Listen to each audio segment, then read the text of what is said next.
요새 학폭 또는 뭐 여러 가지 과거의 일들로 인해서 잘 승승장구하던 사람들이 갑자기 그 모든 것을 놓고 잠적해야 되고 또는 그 벌을 받는 그런 모습들을 우리는 자주 보게 됩니다. 그럴 때 그런 생각 혹시 들지 않으신가요? 내 과거에 어떤 부분들이 혹시 드러나진 않을까? 내가 기억하지 못하는 부분들이 드러나서 나도 그런 경우를 당하지 않을까?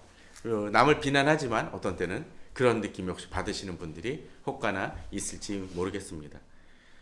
또 그러면서도 또 그럴 때가 있습니다. 우리가 그렇게 그런 사람들이 징벌을 받는 거면서 인과응보다 뭐 뿌린 대로 거둔다라는 생각을 가질지 모르지만 그럼에도 불구하고 우리 주변에는 그렇게 처벌받고 응징을 받는 사람보다는 그렇지 않고 살아가는 사람들이 훨씬 더 많게 느껴집니다. 아주 국가적으로 많은 그 문제를 일으켰던 사람도 아주 잘 퇴임을 해서 그냥 자기 부를 그대로 누리는 사람들도 우리 주변에는 종종 있곤 합니다. 또 사회적으로나 여러 가지 문제를 많이 일으키는 사람에도 불구하고 그냥 자기 것 유지하면서 남이 뭐라 그러고 간에 잘 살아가는 이들도 있곤 합니다. 그럴 때 어떻습니까? 분노하게 됩니다. 우리는 그런 사람들을 보고 답답해합니다. 왜 저런 일에 대해서 정의가 안 일어나는가라는 그런 답답함이 우리에게 있습니다. 그러나 그런 속에서도 우리들은 세상 사람들과는 다른 각도 속에서 그러한 문제를 바라보았으면 합니다. 어쩌면 그런 사람들이 판을 칠 때 그냥 세상 방법대로 살아가는 게 오히려 나은 것일지도 몰라 라는 생각을 가질지 모르지만 우리는 그런 악한 자들에 대해서 좀 더 다른 각도 속에서 하나님의 말씀 속에서 그런 문제들을 바라보아야 될 것입니다. 오늘 말씀은 바로 그런 각도 속에서 이 시편 52편을 통해서 우리들이 어떻게 살아가야 될지 또 세상 사람들은 어떤 결과를 맞게 될지를 좀 보았으면 합니다.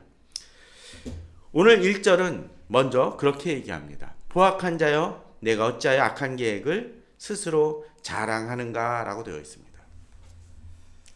세상의 악한 자들을 뭐라고 얘기합니까? 포악한 자라고 되어 있습니다. 그냥 악한 자도 아니고 포악입니다.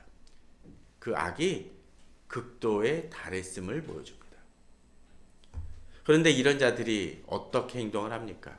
오늘 1절에 보게 되면 악한 계획을 스스로 자랑한다고 되어 있습니다. 파렴치하죠. 악한 것만이 아니라 그 악한 것을 부끄러워하는 것이 아니라 그래서 어쩌란 말이야. 나는 그럼에도 불구하고 이렇게 악을 행할 것이다 라고 얘기합니다. 지금 뭐 부동산 투기에 대해서 여러 가지 말들이 많습니다. 최근에 뭐 LH공사에 뭐 그런 문제들도 등장을 하죠. 그런데 몇몇 직원들이 그런다고 그러죠. 아니 이 LH공사에 있다고 해서 이 투자도 못하냐라고 얘기하면서 대드는 사람들도 있다고 합니다. 왜 그럴까요? 지금까지 그런 일들로 인해서 제대로 처벌받은 적이 별로 없기 때문이고 오히려 처벌받는다 할지라도 버는 게 더 많기 때문일 것입니다. 그런 사회 풍자가 반복되게 되어지면 어떤 느낌이 들까요? 사람들은 그저 악한 계획대로 살아가는 것이 또 그게 현명한 방법으로 생각합니다. 부동산에 대해서도 사람들이 계속적으로 이렇게 돈을 벌어야 된다라고 이야기하는 것 중에 하나는 그리고 여러 가지 꼼수를 써가지고 부동산 투기를 아무리 정부가 정책을 내놔도 그것에 대해서 대항하고 돈을 버는 이유가 뭡니까? 잔꾀가 통한다. 악한 계획이 통한다라고 생각이 되어지기 때문에 그렇습니다. 그러니까 뭐라고 얘기를 하나요? 주변에서 그러죠. 에이 정부가 이래도 이렇게 하면 돈을 벌 수 있어라고 이야기를 하고 그런 사람들의 조언에 대한 사람들은 솔깃합니다. 편법을 쓰려고 하죠. 바로 이런 것이 어찌하여 악한 계획을 스스로 자랑하는 것과 다르지 않지 않습니까? 우리는 그러한 방법들이 있을 때 좀 더 쉬운 방법을 택하고 싶어 합니다. 그러나 우리는 알아야 됩니다. 바로 이러한 것들이 오늘 1절에서 얘기하듯이 바로 악한 계획을 스스로 자랑하는 것과 같다라는 거죠. 그렇지만 하나님은 이 사람들을 그냥 방치하지 않으십니다. 오늘 1절은 뒤에서 뭐라고 되어 있습니까? 하나님의 인자하심은 항상 있도다라고 되어 있습니다. 그들이 무슨 일을 행하건 간에 하나님은 계시다라는 것입니다. 특별히 하나님의 인자하심이라고 하니까 그들을 봐주시는 거라 그렇게 생각할 수 있을지 모르지만 여기서는 선하시다라는 의미도 되고 있습니다. 선하다는 건 뭡니까? 선은 무조건 모든 것이 좋은 게 좋은 거고 무조건 받아들이는 것이 아닙니다. 무엇이죠? 선한 것 앞에서 악한 것은 악한 것이고 이것이 융합이 되어질 수 없습니다. 그 얘기는 뭡니까? 하나님의 선하심은 하나님의 백성이고 하나님의 선을 행하는 사람에게는 그것이 축복이 되고 은혜가 되어지지만 그 뜻대로 살지 않는 이들에겐 무엇입니까? 그 하나님의 선하심으로 인해서 그들은 하나님의 징계와 심판을 받을 수밖에 없음을 이야기해 줍니다. 그에 대한 것은 좀 더 나중에 살펴보도록 하고요. 자, 그렇다면 이 사람들의 특징도 살펴보았으면 합니다. 이 사람들의 특징에 가장 중요한 부분들이 특별히 2절, 4절에서 드러납니다. 자, 2절, 4절에서 드러나는 가장 커다란 특징이 무엇일까요? 혀입니다. 혀. 2절에 내 혀가, 또 4절에서 간사한 혀가, 또 4절의 그 뒤에 얘기도 혀를 통해서 나타나는 말에 대한 이야기가 등장을 합니다. 사람들의 악도 여러 가지가 있을 수 있겠지만 가장 대표적인 것이 무엇일까요? 그 출발점은 아무리 봐도 바로 혀, 말에 관한 것일 것입니다. 사람들의 말로 인해서 사람들은 상처받고 힘들어하고 또 여러 가지 오해와 다툼과 갈등이 벌어지곤 합니다. 그런데 오늘 본문을 보게 되면 이 혀가 어느 정도의 악을 행하는지가 잘 드러납니다. 자, 2절을 보십시오.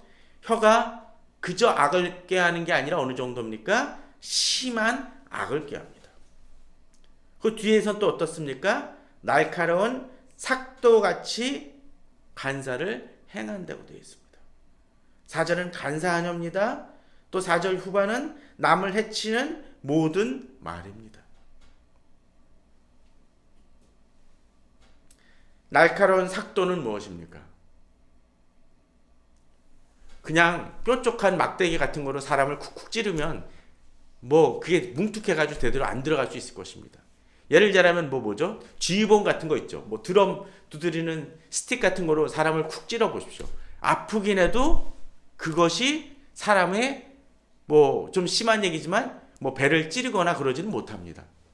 그러나 이것이 날카로운 삭도이고 또 요새 식으로 하면 좀 잔인한 얘기가 있지만 무슨 회 뜨는 회칼 같은 거 조폭들이 쓰는 그런 거면 어떻게 되나요? 그냥 찔리고 말 것입니다. 그런데 지금 그렇게 찔리는 것도 심각한 죄지만 오늘 본문은 뭐가 그렇게 사람을 찌릅니까? 말입니다. 혀입니다. 그러한 것들로 인해서 사람이 상처받고 심지어는 죽을 수 있다라는 것을 본문은 이야기해 줍니다. 그런 말들이 어떻습니까? 남을 해치는 모든 말입니다. 또 특별히 4절에 간사한 혀라는 것을 보게 되면 그것이 남을 해친다라는 걸 보면 그저 그냥 심한 것만이 아니라 속이는 것이 있고 남을 조롱하거나 해할 수 있습니다. 마치 그런 것이죠. 화살을 맞았는데 또는 칼을 맞았는데 그 칼이 더 치명적일 수 있는 것은 약간 찔렸어도 치명적일 수 있는 것은 바로 그 칼에 혹시 화살에 독이 묻어 있을 때 어떻게 되나요? 그것은 더 치명적으로 될 것입니다. 마치 그런 것처럼 사람을 해칩니다. 이 시대의 사람들의 말이 그런 것 같습니다. 아주 독합니다. 제가 예전에 지금은 저도 많이 둔화된 있으니 그것도 좋은 건 아니지만 예전에 무슨 한국의 무슨 영화들을 보게 되면 제일 답답했던 것이 뭔지 아십니까? 욕하는 겁니다. 그렇게 욕이 많이 나와요. 그러다 보니까 그 영화가 재밌다고는 하는데 그것이 부담될 때가 있습니다. 근데 사실은 잘 못 알아들어서 그렇지 외국 영화들도 쑥하면 그렇지 않습니까? F로 시작되는 많은 욕들, S로 시작되는 많은 욕들, 그런 것들이 영화 한 뭐 태반에 많이 나오는 경우들도 우리는 봅니다. 사람들의 말이 참 많이 거칩니다. 또 거친 정도만이 아니라 사람을 아프게 하고 찌르는 그런 말들을 행할 때가 너무나 많습니다. 나의 말이 상대방에게 어떻게 받아들여질지를 고려하지 않고 마구 쏟아내는 말들이 많습니다. 일종의 고문과도 같죠. 요새는 뭐 비대면이고 뭐 사람들을 만나는 일이 좀 줄었을지 모르지만 또 어떤 형태로 그렇게 사람들을 공격할까요? SNS 같은 경우도 그렇지 않습니까? 댓글 같은 경우도 그렇습니다. 어떤 때는 카톡 같은 거로도 사람을 힘들게 하는 사람들이 참 많이 있습니다. 또는 드러나지 않는 어떤 죄악들로 인해서 어떤 말들로 인해서 사람을 상처 주고 공격할 때가 있습니다. 어떤 사람이 잘못한 것은 잘못한 대로 처벌을 받아야 되지만 그 이상으로 그 사람을 공격하고 매장시키려는 모습들도 우리는 종종 봅니다. 또는 모함하는 글들도 보게 됩니다. 사실 확인도 하지 아니하고 공격하는 경우들도 많이 봅니다. 악한 자들의 제일 첫 번째 특징 중에 하나는 어떤 물리적인 공격 이전에 바로 말로 인한, 글로 인한 공격이 무척 많다는 것입니다. 최근에 하버드의 그 교수도 사실 그 교수가 뭐 주먹이라도 쓰겠습니까? 그렇게 주먹 쓰기에는 그런 모습들도 아닐 것 같습니다. 그러나 그가 행하는 논문이란 정말 좋은 터울 안에서 행해지는 그 논문이라는 것이 얼마나 과거에 힘들고 어려운 일을 겪으신 할머니들을 공격하고 아프게 합니까? 그건 엄청난 죄악이죠. 마치 본문 속의 세계와 같이 날카로운 삭도 같은 것입니다. 우리들은 우리들 속에 있는 옷이나 그런 죄악들을 보아야 될 것입니다. 그러기에 우리는 사람들을 대할 때 정말 선한 말을 행하는 것이 필요할 것입니다. 결국 그것들은 3절처럼 내가 선보다 악을 사랑하며 의를 말함보다 거짓을 사랑하도록 하는 그 말씀처럼 내 속에 그런 악한 마음이 존재한다는 것입니다. 우리는 지금 내가 하루 종일 쏟아놓는 말들이 어떤 말들인지 좀 돌아봐야 될 것입니다.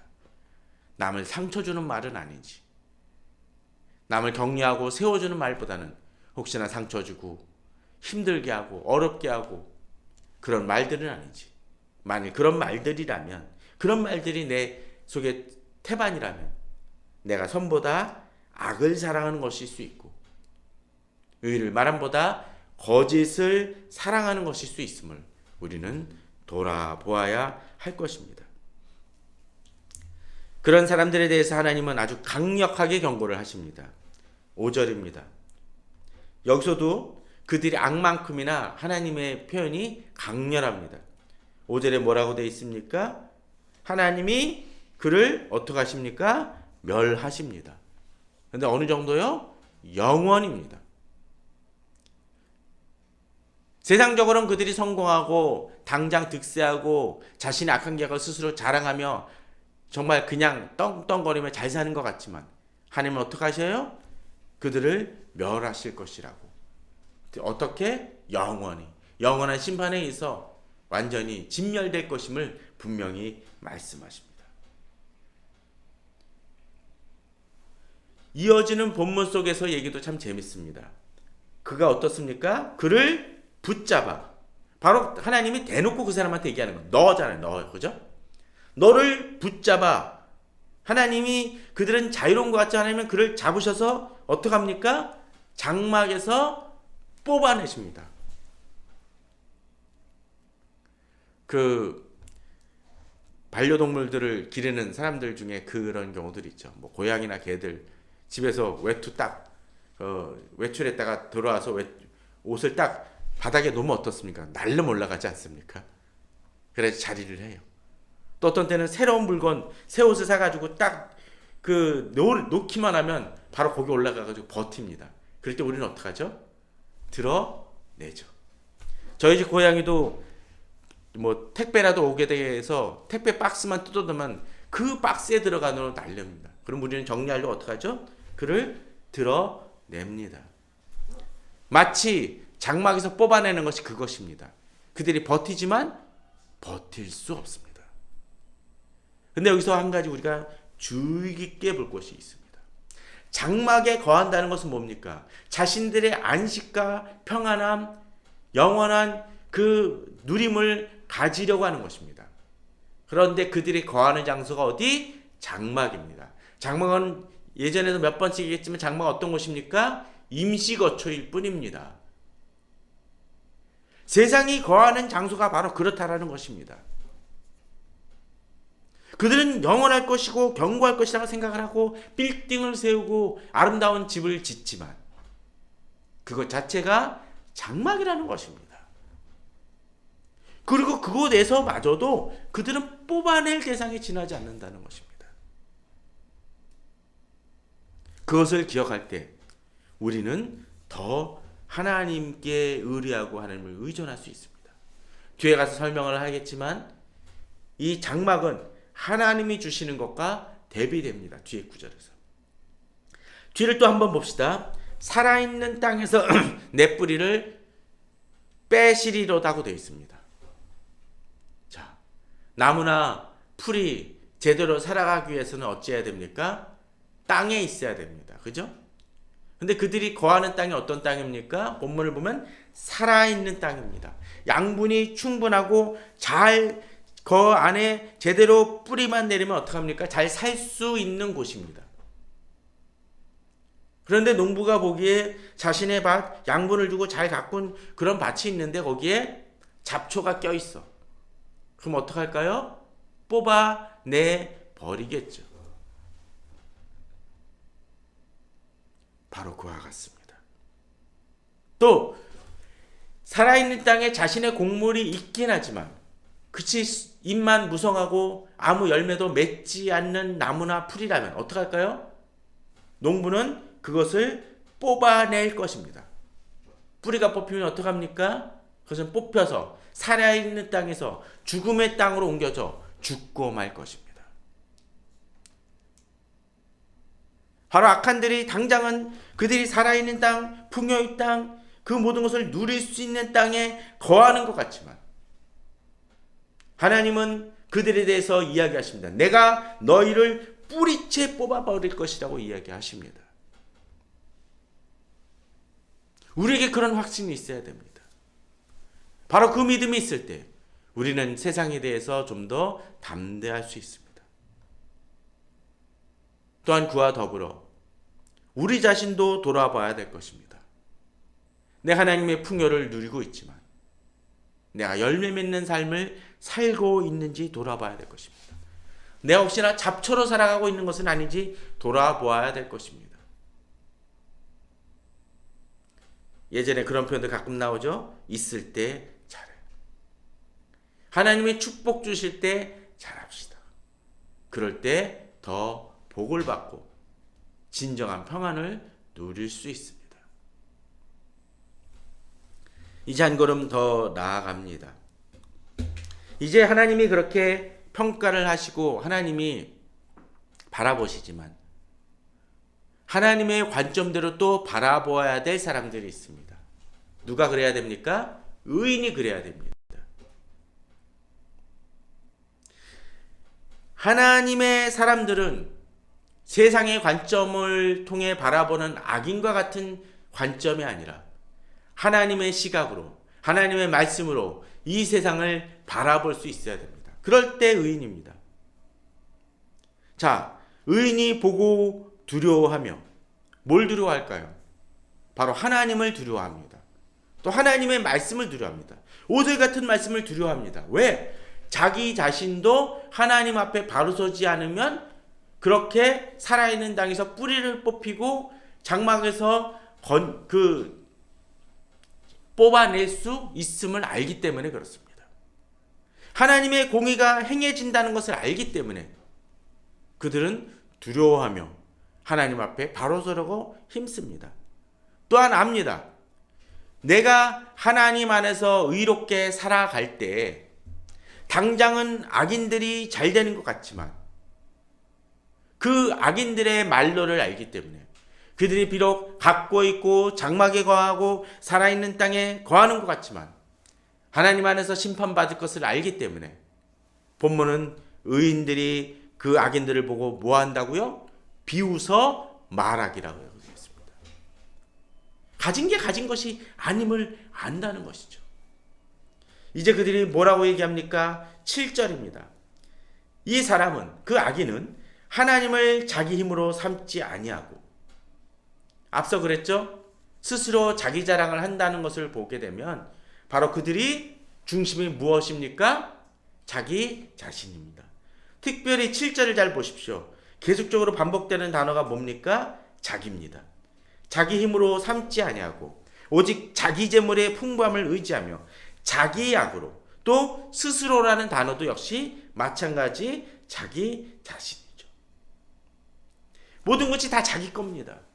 우리가 며칠 전에 그 인용했던 그 말씀, 어리석은 부자도 그랬죠. 자기입니다. 느부갓네살 왕이 다니엘의 세 친구를 풀무불에 던지려고 했었을 때 그 세 친구를 공격하면 뭐라고 얘기합니까?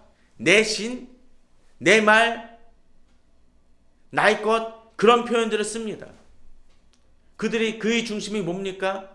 바로 자기 자신이었습니다. 의인은 악인의 속성이 자기에게 초점 맞춰져 있음을 압니다. 결국 그러한 것들은 뭡니까? 하나님을 중심으로 두지 않기 때문에 그들이 결국은 하나님이 얘기하시듯이 장막에서 뽑힘을 당하고 살아있는 땅에서 재함을 당할 것임을 의인도 안다는 것입니다. 우리가 이 세상 속에서 실망하지 않고 담대히 살아갈 수 있는 비결은 바로 하나님의 관점을 갖는 것입니다. 하나님의 관점을 가질 때, 하나님의 시각을 가질 때 우리는 악인들이 잘 되는 것을 동경하거나 질투하지 않습니다. 그들은 결국 잠시의 안식을 누릴지 모르지만 영원히 하나님의 심판을 받을 것임을 우리는 알기 때문이라는 것이죠. 이제 그렇다면 대비되는 또 하나의 모습을 보아야 될 것입니다. 그러나 이제 의인이 말하는 것이죠. 그러나 나는 어디 있습니까? 하나님의 집에 있는 푸른 감람나무 같다고 되어 있습니다. 앞서 얘기 드렸죠. 악인은 어디 거합니까? 장막입니다. 그에 반해서 우리는 어디 있습니까? 하나님의 집에 있습니다. 근데 그 하나님의 집에 있는데 어떤 거요? 감람나무입니다. 이 감람나무가 바로 잘 자라고 있다라면, 정말 좋은 나무라면 어떡할까요? 푸를 것입니다. 푸르다라는 것은 이제 잘 자랄 수 있는 것을 얘기해 줍니다. 그런데 그것이 어디 있어요? 하나님의 집. 마치 비닐하우스에서, 온실에서 잘 가꾸어지는 나무 같습니다. 살아있는 땅에서 아까 악인들이 뽑힘을 가는 것과 다르게 우리는 그 살아있는 땅에서 하나님의 집에서 관리를 잘 받아서 언제든지 열매를 맺고 잘 꽃을 피울 수 있는 좋은 나무입니다. 푸른 감람나무입니다. 생명력이 있습니다. 그러기에 우리는 이 하나님의 돌보심을 받는 귀한 존재라는 것이죠. 8절 후반은 이제 뭐라고 얘기합니까? 하나님의 인자하심을 영원히 의지한다고 되어 있습니다. 이 인자하심 기억나십니까? 아까 1절에서 악한 자에게도 얘기됐었죠. 하나님의 인자하심은 항상 있도다고 되어 있습니다. 그들에게는 심판이고 징벌일지 모르지만 우리에겐 무엇입니까? 우리가 의지할 바로 대상이라는 것이죠. 그들에겐 심판이고 두려움이 될지 모르지만 우리에게 하나님의 인자하심은 의지할 대상입니다.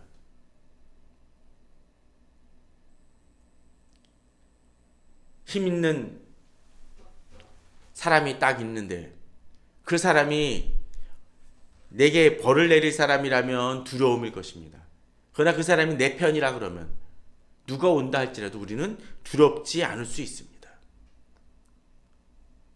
바로 하나님은 우리를 의지해야 할 뿐이고 우리가 의지할 뿐이고 하나님의 인자하심과 그 성품에 의지하여 우리가 하나님께 맡기며 나아갈 수 있는 정말 귀하시고 위대하신 분이십니다.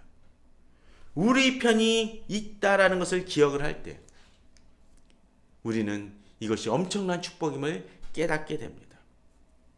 제가 제목을 여호와의 집에 있나요?